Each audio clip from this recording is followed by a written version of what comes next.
Hello, you're about to watch the most authoritative, science backed video on microcurrent on YouTube. It's not even close. We cover everything, the fundamentals, how microcurrent emulates the cell's own electrical activity, how microcurrent can increase and decrease energy, ATP, in cells, how microcurrent can stimulate blood flow, and how microcurrent can be used for acne, and a dose for acne that will make the acne worse. We talk about the lift, what YouTubers are getting the lift, and whether it's good or not. We talk about how microcurrent can be used effectively to wake up stem cells in your muscles and strengthen your muscles.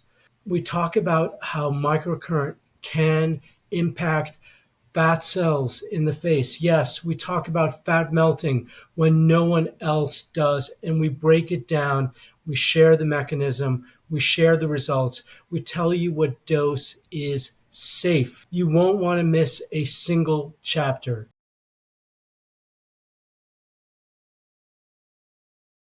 Hi, so excited to have this amazing guest. Liliya is a scientist who studies obesity and the health of mitochondria and cells.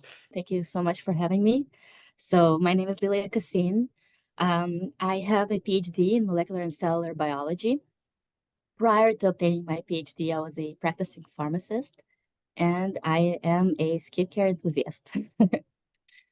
Yeah, no, it's great.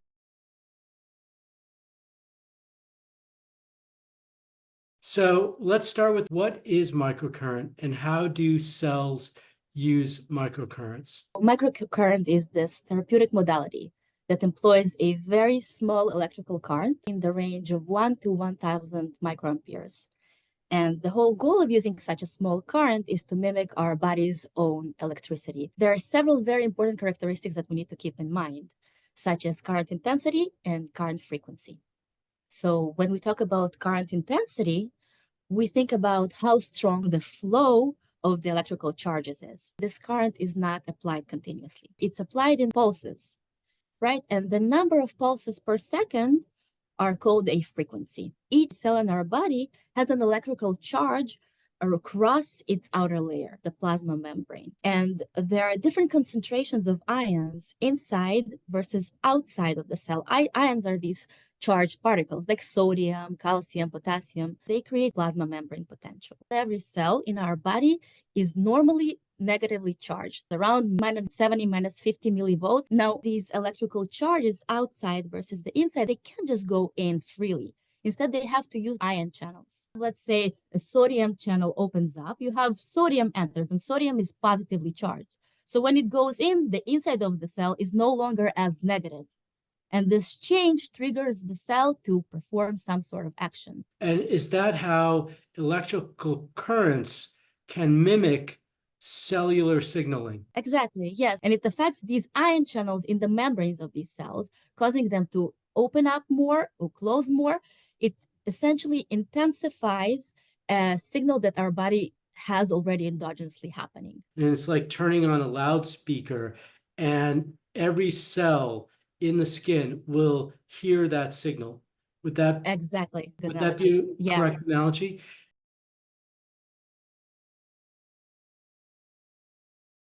One of the things that I've always heard is microcurrent benefits the mitochondria in the cells. Microcurrent somehow charges these batteries.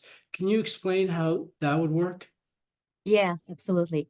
So in each and every cell, we have mitochondria, and we don't have just one. We usually have thousands of mitochondria in the cell. So just like the outer layer of the cell has an electrical charge, the mitochondria has also a membrane, and it also has a very strong electrical charge. Now, we know that with age, this potential drops. So when we apply microcurrent, it activates these ion channels in mitochondria. There had been only one scientific paper that talks about how microcurrent boosts ATP. And yet all the microcurrent device companies talk about how this modality boosts ATP. That's not to say that I don't believe that's the case, but it's very scarce evidence. So the study Good. showed that application of 50 microamperes up to 500 microamperes boost the production of ATP 3 to 5 times. Beyond 500 amperes, 500 to 1000 microamperes, there was a stagnation. There was no further benefit. Moreover, at 5000 microamperes, there was a drop in ATP production. So that's already showing us that, yes, the dose is very important. The majority of the devices out there, they can easily operate at 400, 500 microamperes. So in this setting of 50 to 500 microamperes, do we know how frequently that was done? That's funny you should ask that. This specific paper used something that microcurrent therapy will never use. It used a direct current for a prolonged time. Wow. How many days was the experiment? I believe it was a single day. Okay, so a single day. Now I'm tempted to really put this particular study in parentheses. We studied a system for one day, and the system could withstand up to 500 microamperes directed directly for several minutes. To summarize, it seems likely that that microcurrent will help mitochondria in cells. And this could trigger a positive cycle because as some mitochondria get healthy, they actually take the load off other mitochondria and then they can sort of fix themselves and they can start working. Yes, I would agree with that. Okay, good. All right.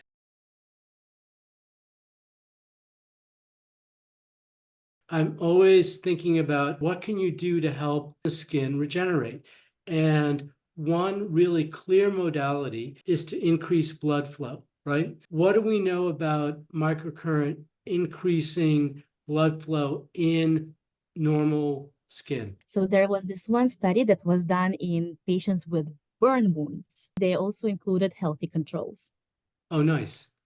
Yeah. What they saw is that application of microcurrent increased significantly the blood flow and subsequent oxygenation in patients with the wounds. In healthy patients, there was some increase, but it was significantly lower. So to me, it still seems very promising, and it also makes a lot of sense, right? We said that microcurrent is this loudspeaker. It amplifies the endogenous signal.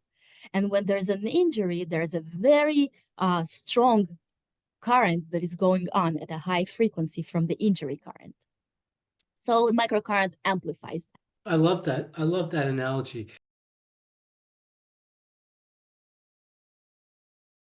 There's actually a pretty good paper on microcurrent and acne, right?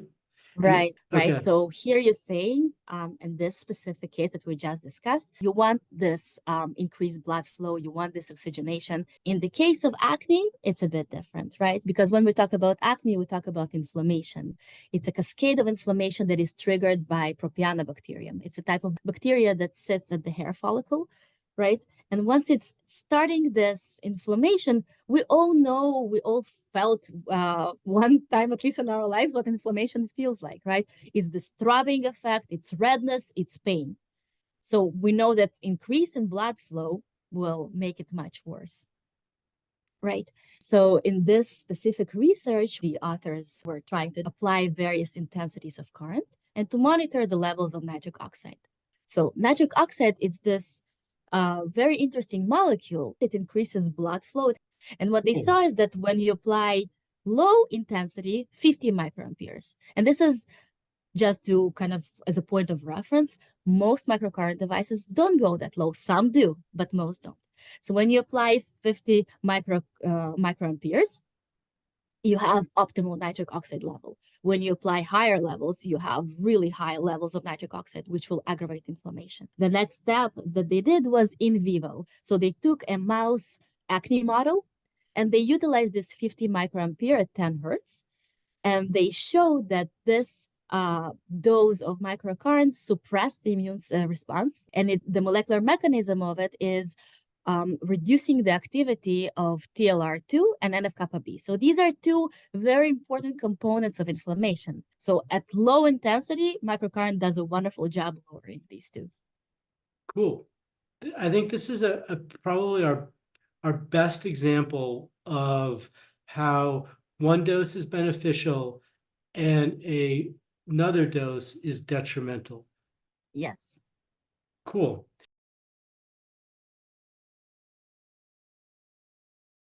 Probably the reason most people go for microcurrent is because it gives an immediate lift, right? Yes. You see all these YouTubers that apply this microcurrent and their eyebrow remains lifted, and who doesn't want that? So it's likely happening because you have muscular stimulation that causes muscular contraction. What do you think is the lowest dose that can trigger a lift? It's hard to assess. I have a microcurrent device, and after reading all these papers, I decided to use only the lowest intensity. I don't get it. Yeah. So when you use the lowest intensity, what is that? So like, it's a 50 to 100 microamperes. Okay, so a 50 to 100 microampere dose will not give you a lift. You need more. So we're talking a dose of microcurrent that's higher. Yes. So these YouTubers, when they demonstrate how to use the device, they say, ramp it up to as high as you can tolerate. Of course. And with and with some of the devices, it can be 400 microamperes. With some, it can be higher. So yeah, you'll get this lifting effect. It's stimulating a prolonged muscle contraction. And this takes quite a bit of energy. Yeah. Okay. And this is where you start wasting ATP, in my opinion.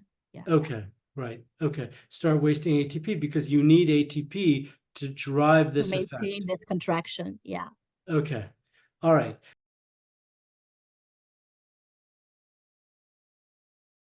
We made fun of the lift, but microcurrent does have a positive effect on muscle stimulation, especially Absolutely. in the context of muscles that have been weakened. Right, but not only.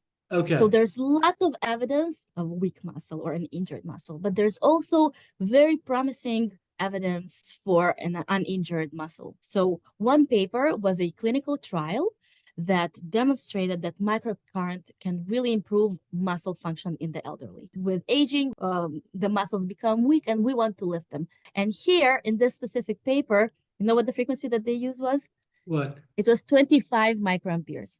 25 and that was sufficient. That was sufficient. 8 hertz. Which is a very low dose. And so this is really important. In this context, what is the microcurrent doing, do you think? I have guesses based on other papers. It had been shown that microcurrent stimulation can awaken stem cells in the muscle. Those stem cells are called the satellite cells, which is to me amazing, right? The satellite cells, they're sitting in our muscles, usually quiescent, unless there's an injury, unless there's some stress, unless we exercise, or when we apply microcurrent. And once you activate the cells, you have remodeling happening. So in this specific clinical trial, they did show that the muscle got stronger, which is great. Yeah, awesome.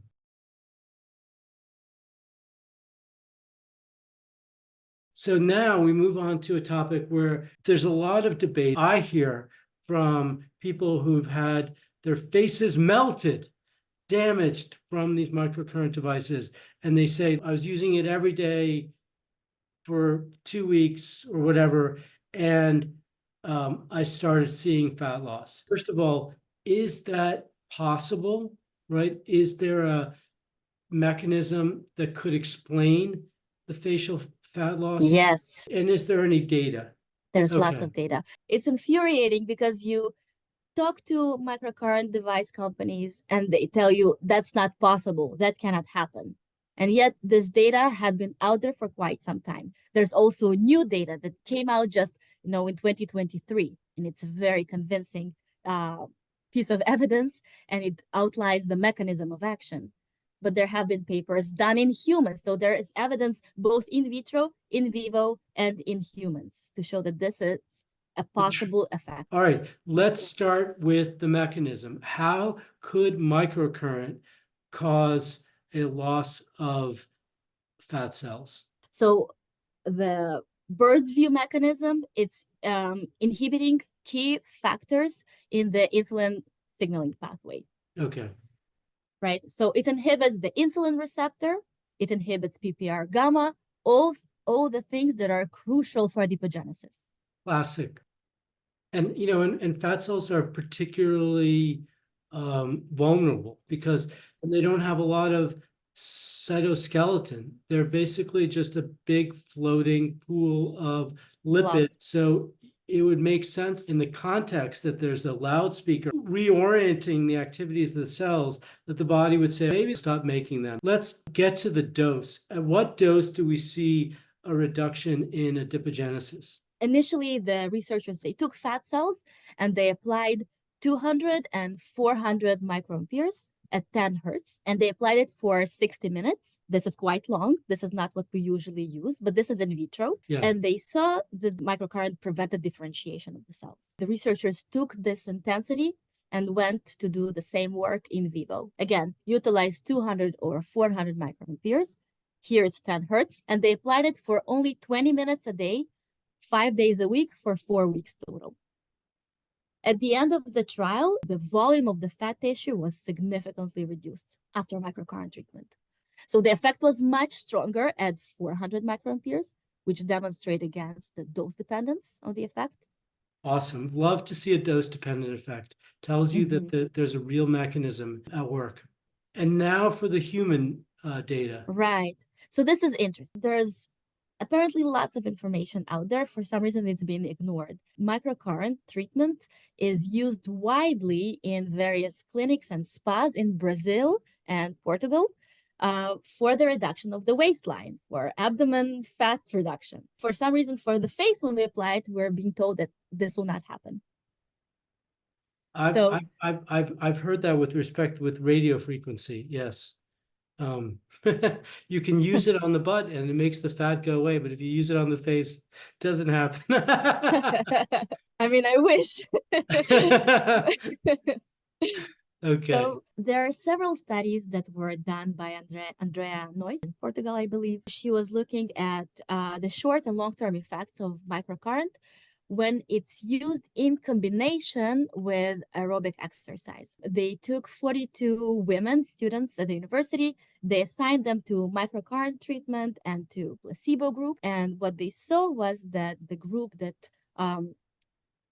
applied microcurrent and then did aerobic exercise had a significant reduction in abdominal fat.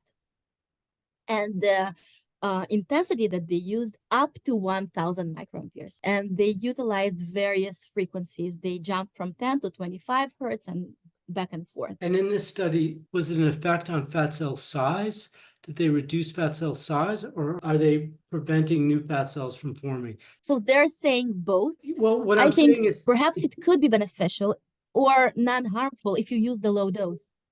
Yeah, that would make a lot of sense to me. If Yes. instead of a loudspeaker, you have like a calm voice delivering this positive signal, it's having an effect on fat cell size reduction without being so dramatic that it's inhibiting the adipogenesis.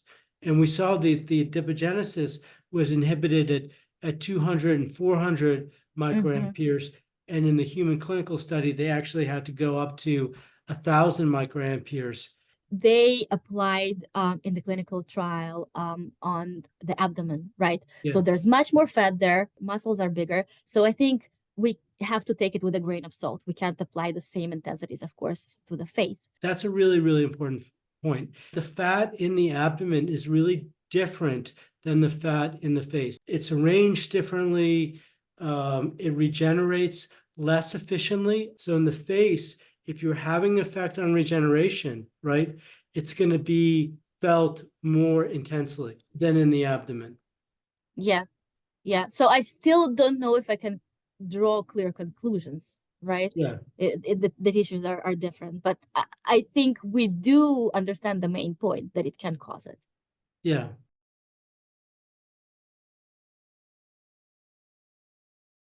So I think, this is a rare example where we have a very straightforward and clear recommendation for the use of this modality, which is use a low dose, figure out, ask the manufacturer of your device, what's the dose? What's the dose at this setting? What's the dose at this setting?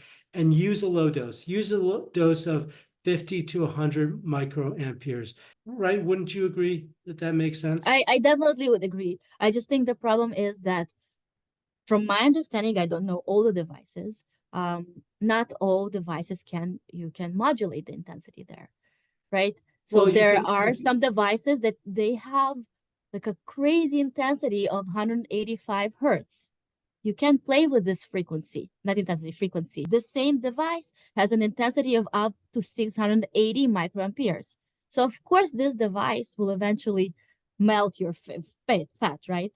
There are yeah, other devices that are much better, and I think they are also utilized in clinical setting, like spas, where they use lower frequency and you can play with the intensity. So yes, I would agree definitely that advice should be use low and go slow, and perhaps don't listen to the statisticians on YouTube which tell you ramp it up as much as you can tolerate until you feel the zap. yeah, don't get this app. But here's the thing. I did, in preparation for this video, I posted my Instagram account, just a question: how micro is your microcurrent dose? And we had lots of people viewing this post. Not a single person was able to tell what their dose was. I mean, some people knew the microamperes, but not the hertz, and no one knew the microamperes and the hertz. Because it's not reported. Not It's a, not reported, and it's very difficult to get this information from the companies for some reason. it is. It's crazy. It's crazy. I mean, I had to look into, like, deep down into the specifications. Even then, it's not always there.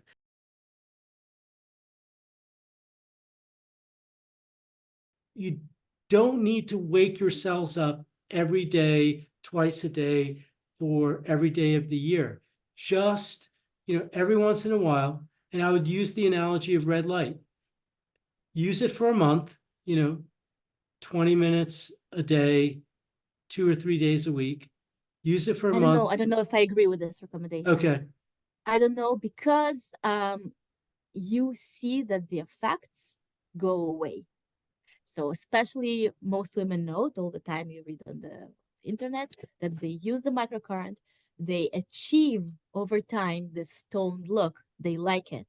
And when they stop for a month or two, everything goes back. So I think with an aging muscle or an aging skin, you have to give the signal more frequently. But I don't know the dose, unfortunately. Well, there we go. This is something that we need to figure out, right? Unfortunately, the companies aren't doing the studies because they want you to think, well, if you've bought a device, you should use it every day, because that way you're getting your money's worth. But, this is one of those gaps in the research where we don't know.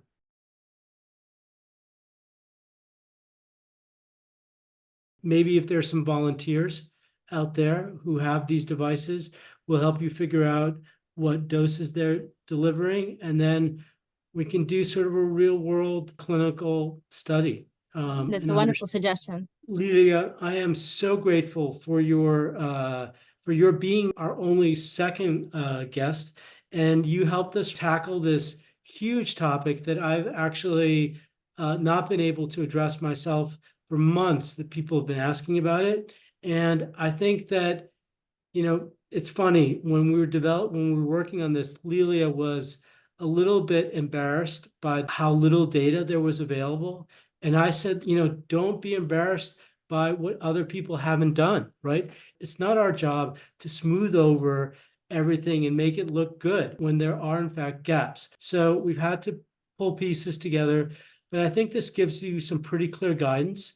And again, if there are volunteers who want to, who have had good results with their devices and would want to help us figure out how long can you stop using it and maintain this effect on the muscles, on waking up the satellite cells in the muscle. All right, please put your information in the comment section. We'll get in touch and we'll answer these questions. Thank you, Liliya. Absolutely. It's been a pleasure. Thank you so Such a much for pleasure. having me.